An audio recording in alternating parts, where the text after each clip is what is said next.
we might owe Caleb Williams and Ben Johnson, Chicago Bears, a little bit of an apology. I said might. And then we've got to talk about this Trey Hendrickson situation with the Bengals. Are the Bengals being stupid and stingy, or are they being smart and tactical? And then Ashton Jeanty actually looking pretty good in one of the preseason games, taking on some hits, but he did have a little bit of a comment that some people are misconstruing. Abdul Carter, you really want LT to unretire his number? Guys, let's start off with the Ben Johnson Chicago Bears situation. This is the face of a man who feels a lot of confidence. I don't think that there's any waver or any fear. Look at this little wink that he does. Ben Johnson, okay, the Bears smacking the Bills 38-0 in the preseason. And again, obviously, caveat, it's the preseason. However, you guys, we might owe Ben Johnson, Caleb Williams, and the Chicago Bears a little bit of an apology because they looked pretty damn good. Caleb played for 2 drives, 6 for 10, touchdown, but he looked like a completely different quarterback, in my opinion. Granted, small sample size, but it looks like he's actually listening to Ben Johnson. He's actually throwing the ball with timing and not flying off script too quickly. What'd you make of this? Well, the wink was definitely, hi, I'm Date Ben. Nice to meet me. That was I love Date Ben. The worst wink I've ever seen outside of Michael Gary Scott. He kind of had 2 eyes. Yeah. Brother, have you ever winked before, Mike? Hold on, pull this back up. It's like he had a oh yeah. You know what? I take back all the positive things I said about Ben Johnson. That was weird. No, I agree with you. Look, we might owe them an apology. But again, we've been talking about this preseason. Pump the brakes. Yes, Caleb looked really good in his 2 drives. Really good. Especially on that first one. Or, I don't know if it was the first one. When he threw the touchdown pass with 11 minutes left in the first quarter. It's almost as though he listened to us, probably not us, but other people, where he was sticking in the pocket. He wasn't running around. He just planted his back foot and delivered the ball on timely routes to Luther, any of his receivers. It seemed like he was hitting everybody, Kmet, Loveland, everybody. So, all in all, he looked pretty solid. And for all of the bad news coming out of Chicago and all that kind of stuff, it seems like the physicality of Ben Johnson's practices have helped the Bears figure it out to a certain degree. Now, what is that degree? See, the physicality thing, because they were talking about, we saw those reports, was it last week or 2 weeks ago? It's like, oh my gosh, this is the most physical practice we've seen from the Chicago Bears in 40 years. That's their voice. That's the voice of the reports. I'm pretty sure. The physical nature, okay? This is pretty impressive here. Luther Burden, the rookie wide receiver out of Missouri, I believe. And you have wide receivers that do a great job in the blocking game. That is a huge sign. Check this out. Short motion. Watch him crack on the edge here against DeMar Hamlin.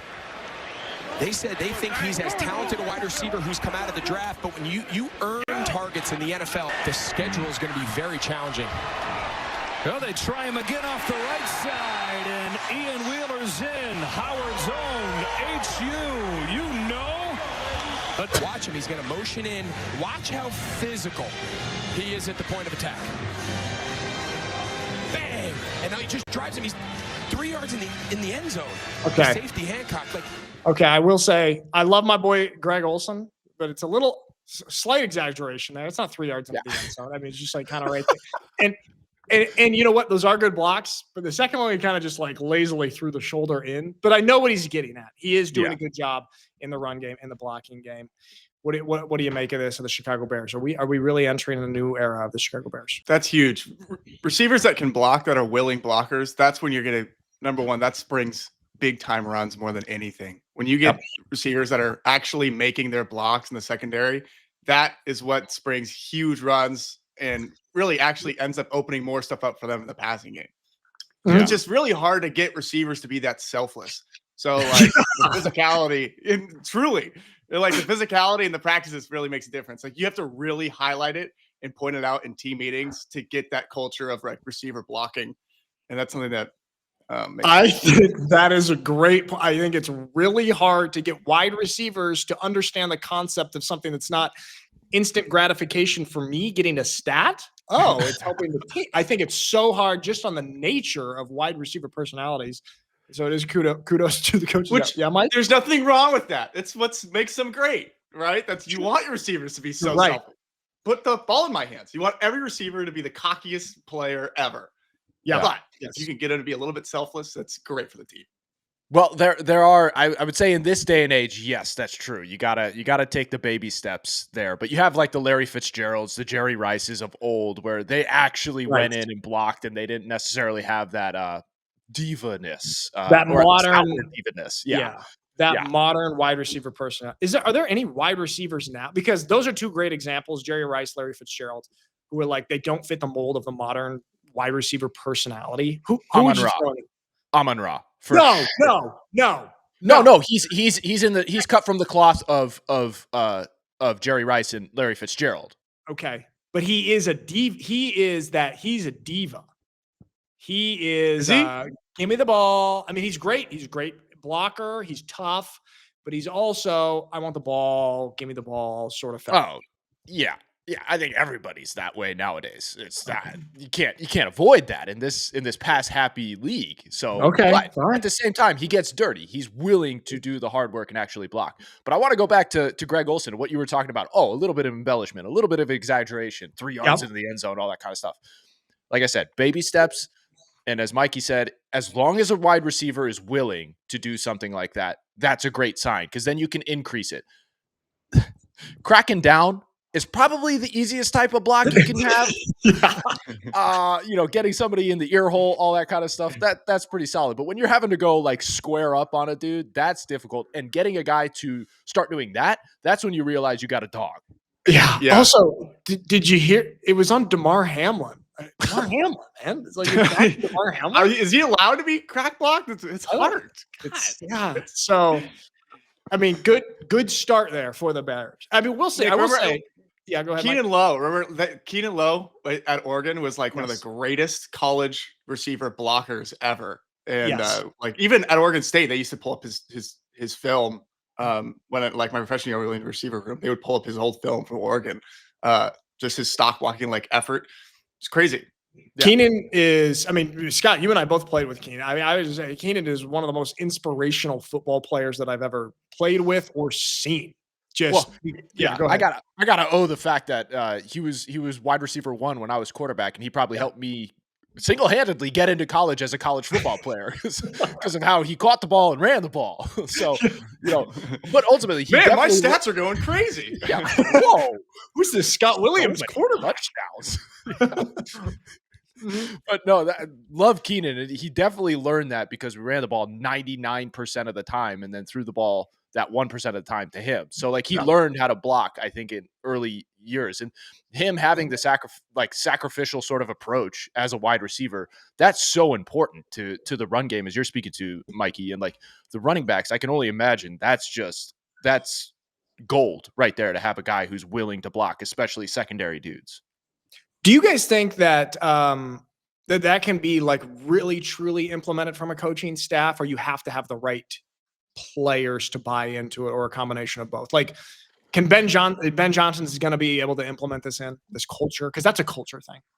I don't know if he will. He's just a little too skinny, but it does come from the coaching staff and the culture. It comes from just highlighting it repeatedly in meetings, team meetings, in position meetings, and just making it the standard and hitting it in Indy, and like just emphasizing the importance of stock blocking and like your role. And having consequences for not blocking as a receiver. That's how you implement the culture. Yeah, that's true. I think with the Johnson staff right now, I've mentioned him a couple times, but Antoine Randall L. coming out of Big Ten, IU, I played in the league for a long time, was a special teams dude, punt returner, all that kind of stuff. So that's a guy, if you have him as a wide receivers coach, he's going to be able to institute that within the wide receiver room. And he's going to be like, hey, look, I made a career doing this stuff. And all you guys like coming in second, even Luther right here being a second rounder, like, dude, not guaranteed that you're going to remain here just being the diva, like you got to earn your spot in different ways. And this is the perfect way of doing that. Like if you're showing that you're willing to put your body on the line to do this for your teammates, that's insanely valuable to an organization. So I am taking back all of my criticisms from the preseason on the Chicago Bears, and I'm flipping. I'm a turncoat. I think the Bears watching that 38-0. Even like I know Josh Allen didn't play, and a lot of the Bills starters didn't play. But Sean McDermott did say after the game he was pretty disappointed. Okay. And so like a 38-0 smacking, I mean, it's something. Yeah, especially as a defensive-minded coach, he's probably seething right now. I mean, like that's tough to swallow. But yeah, I wouldn't go so far as to say I'm a turncoat. We might be being a little bit of a pancake flip-flop here, but again, it's preseason. You look good. Let's see if it happens in week 1 through 5. Scott, I am a plastic grocery bag in the wind when it comes to my takes. You can change my heart with one good game. And Caleb Williams and the Chicago Bears might have just done that. Just 10 pass attempts. Dude, he looked so different. He looked comfortable. The offensive line did a great job protecting him. He had time. He didn't look at all jittery or trying to get out of the pocket or trying to go off script. He was hitting like his 3 steps, his 5 steps. It was all timing. Very totally different. So I'm being a little funny there by saying I'm totally flipping, but it looked optimistic. All right. Yeah. So there's the Bears. This dude, let's go to Ohio and let's talk about the Cincinnati Bengals, man. We talked about the Trey Hendrickson situation, and there has been no progress made. In fact, it seems like it doesn't seem like they are listening to trade talks for Trey Hendrickson here. We'll pull this up. So we got a couple different things here. For those just listening, the Panthers, the Browns, and the Colts are among the teams that have shown interest in trading for Trey Hendrickson. So this is on the table here, and I'll pull up in a second a lot of different takes because there's a lot of perspectives from NFL and football media people of how poorly the Bengals have handled this situation. What do you make of it now that we've gotten to this point where they're actually doing trade talks? This is tough to see. I mean, for a team that has so many defensive holes, I mean, the whole defense is a freaking whole hole. Like you have an offense that's clipping at a historic rate last year, and you can't finish games. And then all of a sudden, you're willing to part ways because you're not willing to pay up for the one guy that actually makes that defense somewhat formidable, somewhat scary. And like, how does that make you a better competitor? Because you're going to have to give up something here.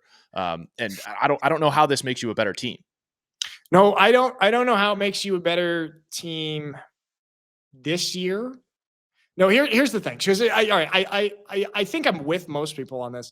I just want to kind of play devil's advocate a little bit. Okay. I want to try and get in the mind of the Bengals somehow, because everyone, I mean, the consensus is that this is stupid. And look, here's these takes. Without Trey Hendrickson, the Bengals would have the worst pass rushing defensive line in the NFL.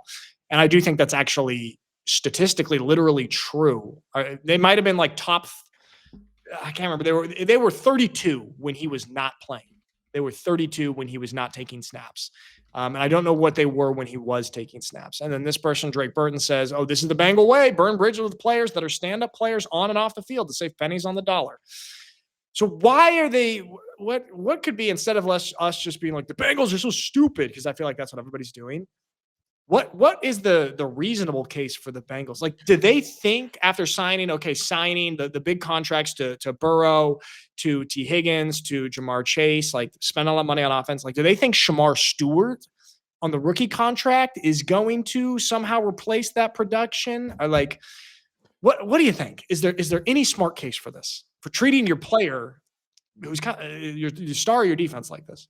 I'm having a very hard time trying to find the logic behind this outside of just, the money is very difficult to make happen because we absolutely paid out those 3 guys on offense. Like That's the only reason they would be having to approach it this way. And like giving them the benefit of the doubt. Okay, that makes more sense. But at the same time, like if you're trying to win, look at what everybody else is doing. Look at what Howie Roseman's doing at the Eagles. Look at what Kansas City's doing when they just so happen to be picking up big names left and right. The Rams, what they were doing. It's like there is some financial footwork that you can definitely employ here to make things happen. And when you lose guys like we're talking about Trey Hendrickson being a locker room dude, like the linchpin of the defense, all that kind of stuff.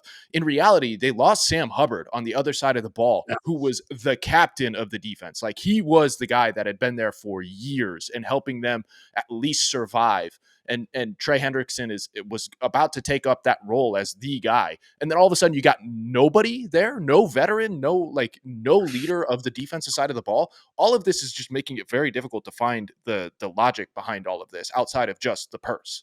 I completely agree with Scott. It seems super petty and short-sighted. And the thing is, when you're putting together a defense, like, the top thing you're looking for is a good pass rusher that's disruptive. And when you have that, and you're not willing to just pay the price, if you let him go, you're gonna have to fill that hole somehow, and you're gonna need to find a pass rusher that can be producing at that level, and you're gonna have to pay him similar, or if not more, to get him over to you. So just bite the bullet now, keep him on there, because it's the biggest difference maker in your defense. I completely agree with Scott. The only thing that I can think of is that they think that they can make up this production somehow with younger guys, or if they trade them away and get a couple picks. And it's like, okay, let's look at this from the offensive point of view. They just signed their 3 offensive stars to what are the year? I mean, they're long-term deals for all of them. So let's say offensively, they're in their Super Bowl window for a while. They have that. And maybe they think, okay, maybe this year is not necessarily going to be our year. Maybe we didn't make the playoffs last year, but all right, let's take a step forward. Let's at least make the playoffs this year, but it's not going to be our Super Bowl run. And if we can dish Trey Hendrickson for some cheaper value to get on the defensive line over the next 1 to 2 to 3 years, then maybe we can make up for. I'm just trying to figure out, like, is that to me would be the only smart case. But then again, you're sacrificing the production, and you're also sacrificing the culture that this guy has brought. So I'm just trying to get into their heads somehow. Yeah, they're between a rock and a hard place. I don't understand. I think they know it too. I think this is just the relationship, unfortunately, has devolved to such a degree that they can't even see that being fixed with just money that they can't pay, so there's something else going on here, because this just doesn't make a whole lot of sense. Here's the other thing. He wasn't drafted by the Bengals. So those other 3 guys, right, were all drafted. T. Higgins was drafted by the Bengals, right? I think he was. Yeah. So all 3 of those, like Burrow, Higgins, and Jamar Chase, are all drafted by the Bengals. And there is a lot of times something different, a little bit of a different vibe when a guy comes in free agency. He came from, where did he come from? The Saints, I think, before he came to Cincinnati. So maybe there's something there where they're just like, yeah, we don't sign long-term vets to these guaranteed deals if they weren't kind of our guys from the start. Also kind of stupid, because it seems like he's become a Bengals guy. Like, he's just as much a Bengals guy as T. Higgins, in my opinion. Yeah. So I don't know, man. All right, how about this? Let's good luck. Good luck succeeding in the NFL if that's your approach. Like, I get it, but that's like cutting off your nose to spite your face. Yeah. Also, I've been trying to figure out spider face. I've been trying to figure out a case to defend the Bengals, and then it's also like, oh yeah, some of these other pass rushers, like, as you get into your 30s, you lose a little bit of a step as a pass rusher, and it's like, Myles Garrett is 29. TJ Watt is 3 months older than Trey Hendrickson. So they're the same age. Like, he's 30. He's going to be 31. TJ Watt's the same. And it's like, yeah, you saw guys like Von Miller, okay, at age 32, 33, 34, like, kind of fall off a cliff production-wise. But still, that's 2 to 3 years down the line. And that's the amount of years he's looking for in his contract. So it's his body type. It's his body type. It's the eye test. Gotta be the body. It's the eye test. It's completely eye test. Which football coaches, more than coaches in any sport, are so bad at overcoming. It's so sad. It's so sad. He just doesn't look that athletic. It's like, exactly. Look at this guy has such money. Just look at him. It's like that. That's my analysis. Seems to be the only plausible explanation. Is like, doesn't look as cool as Myles Garrett or TJ Watt when he sacks the quarterback at the same amount of times. It looks a little clunkier, so it's worth half as much. Yeah, you have to. Exactly. The guy that has to wear the Under Armour cold gear that's like an inch thick to hide any striations or lack thereof in the arms. Like, can't pay that guy. Can't pay him. So, all right, so we're all confused, and I'm trying. I swear, I've given a good faith effort. Like, I spent hours today trying to be like, okay, what are they thinking, the Bengals? Yeah. And I just I saw you, Nick. You had a big cork board, red yarn tape, trying to solve the case. What's that meme from It's Always Sunny with the guy? Like, what's this smart case for the Bengals here? Okay, but these are the teams that are in conversation for trades. I'll throw this back up from Jordan Schultz. Panthers, Browns, Scott, and the Colts are in the conversation. None of these teams, I would say, are in a better position, like to have success, like to go to the playoffs than the Bengals. I think I'm trying to be respectful here of your culture, Scott. But the Browns are making it tough. Okay. Where do you think would be the best landing spot for him if he were to leave? Well, first off, beggars can't be choosers, I guess, with the Bengals, but I can't see them trading a guy of this caliber within the division. That just doesn't seem right. I don't think the Browns are realistic there. But I've been surprised before with the Browns and the Bengals. So who knows? Maybe Shedeur gets shipped off to the Bengals and he backs up Joe Burrow and all that kind of stuff. But I can see him ending up somewhere like the Colts or the Panthers. That does seem realistic. He does feel like a Colts kind of player. I think keeping him there, that might be the perfect spot for him. And it's because the Colts are like the most vanilla kind of boring looking franchise, and it's like, oh yeah, Trey Hendrickson, the brand fits, doesn't it? Yes. And I feel bad talking about him that way, but it's the truth. Yeah. All right, so that's the drama there with Trey Hendrickson. We're going to keep an eye on that. All right, Mikey, pay attention because we're going to talk a little running back here, okay? Ashton Jeanty actually looking. So everyone was freaking out in the first preseason game because he had 3 carries for -1 yard. And everyone was like, oh, washed, bust. It's really stupid. He looked quite good in this game against the Niners. I don't know what his exact stats were, but he was like seeking out contact. And there's a couple other clips that I can actually pull up. I should probably pull up here where he was like seeking out contact and going to lower the shoulder and like really big hits. And like he looked great in it. He was like kind of dominating those contacts. But as a running back, I mean, the lifespan is so short. Also, we're in the preseason here. I know he wants to kind of prove himself, but running back wise, don't you want to be like a little bit conservative with your body here and maybe not always seek out contact when you don't need it?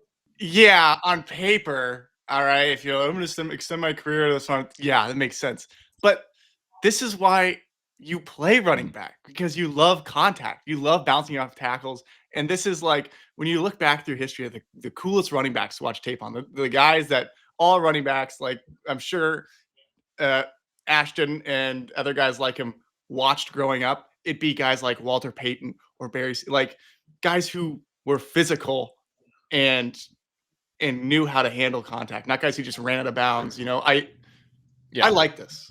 Okay. I know. Yeah, go ahead. I would agree with Mikey. I think these guys, like you're born a running back and you have just like this innate desire to lower the shoulder and truck dudes. And the one thing is I think part of this, the reason why he was probably playing this hard in this game, not that he's not trying in other games, but it's also like hey, after last week, I need to show up and need to show people what I'm about and what I'm willing to do and everything like that. And he's just that kind of competitor that this isn't all that surprising. I think one of the cool things too is like you mentioned Barry Sanders right there about one of the all-time greats. And all of the running backs, especially a guy of this size, watched his tape growing up and everything like that. The cool thing about Barry was he was so elusive that he didn't need to get hit or was ever hit squarely. But when the push came to shove, he was lowering his shoulder at any given moment that he needed to. And like, that's the cool thing. But you also get some dudes who just like skirt out of bounds, but those are the guys who ultimately like don't make it, right? You got to have that will and desire to put the shoulder down and go. And I think Ashton was just showing it here. It's like, yeah, I may have had a bad week last week, but I'm here to show up and show out. Well, he did have a quote after the game. I was like, "Hey, I've arrived." And this right here, this is the other play. Like, there's so many people who, after last week, or was it 2 weeks ago, were like, "Oh, this is not the Mountain West anymore, Ashton Jeanty. This is the NFL." And it's like, he does have multiple highlights in this game of him just kind of trucking defenders. Granted, these are not necessarily defensive starters in the NFL, but this one right here is pretty impressive. Linebacker, boom. Like, if I'm a linebacker and I do that on a 5'8" running back, and just like, bro, you know. But that's the hardest body type to tackle. The 5'8" bowling balls. That's tackling that kind of body type is harder than tackling. You're right. That's actually very true. Instant tingles down that linebacker's arms right there. Like, that's right here. Just my shoulder. And then also gone. And then just so deflated emotionally, so embarrassing when an offensive player bounces off you. So like you have the physical pain and then the emotional pain, which is 5 times as much, and it never goes away. I'm still, now that we bring this up, I'm thinking about a time it happened to me. Yeah, Mike? The other thing with this is I think he's really extra motivated to prove himself and establish himself so he could be allowed to go back to his college stance and be able to have that relaxed stance in the backfield. Because I'm sure they said, until you prove yourself at this level, you gotta do our stance. And once he starts producing, they'll let him go back to Pete Carroll, just like, all right, do you have 100+ yards? Which is objectively, it is better for you as a running back to be standing up that relaxed to see and to not be. It's so much better, more comfortable. You're way faster. Like, it's just better, different, better, different kind of way. Just better. Well, let's see if he ever goes back to it. If Pete Carroll allows him to. All right, another rookie here who was running his mouth when he was drafted. Okay. This is just, and Abdul Carter coming out of Penn State.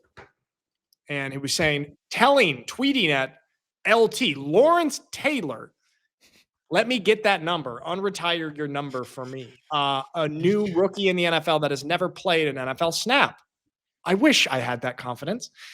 Actually, and then this is what happened. This is a great welcome to the league, young fella moment. Abdul Carter just rocked and then just shoved into the ground again right here. I know this is one clip, and it could be taken out of context in the broad scheme of a whole game here, a whole preseason game. But there's something about seeing a guy who is really kind of extra confident before doing anything in the NFL. It's just like, yeah, brother, it's different. What do you guys think? Tough look. Very tough look. This is like a Brian Bosworth moment for Abdul. I think ultimately Abdul's going to be a great player, but you can't let this happen. You can't let the chip out. You can't be off balance like that coming in, especially against the Jets, man. Against the Jets. This is the worst feeling ever. Is like if you get knocked on your ass by one guy and then and you try to get up and then another guy shoves you down. It's just like, anytime that happens, geez, guys, come on. Right. That's the exact thing that goes in your mind when it's like, guys, please, guys, let me get up. Please, guys, I'm already down. Jeez, I'm not going to tackle, I swear. That's what I say on the field. That's I played to switch. So that's very, very unfortunate. But he's gonna be a good player. How about just speaking of the Giants here, Jaxson Dart, he looked great again. He looked really good. He also looks like an NFL quarterback. He looks calm. He looks confident and poised. What do you think? Do you think that he's gonna at some point in the season start over Russ? I think there's a chance. Obviously we saw Russell. He had a great start to last year, and then the wheels started falling off a little bit. So I think with Russell specific, it's always kind of a wait and see. I think it's appropriate for him to start and give him as much rope as you possibly can as a Giants, as Dayball can, and just give him that shot to kind of get back into old school Russ mode and see if he can continue that. I think it's a benefit for the organization. And then also I think it's a benefit for Jaxson. Cause while he's been playing well here in the preseason, right. I've been saying, if you do it 3 times, then there's obviously a pattern there and a habitual pattern that you can say is like, oh, okay, there's a true chance and true potential here for a player if they continue to do it that way. So I want to see next week, see how Jaxson does to see if it's like, oh, okay, he's legit. He's ready to get some burn, but I don't think it's right at the top of the season. I think Russell Yeah. Give him the reps. Let Jaxson sort of see how game day prep in the NFL is like, especially from, a Super Bowl winning quarterback in Russell Wilson. You didn't have to swallow like that and like muster up the courage to say that Russ was a Super Bowl winning quarterback. He was. You were so he was almost a 2-time. Almost.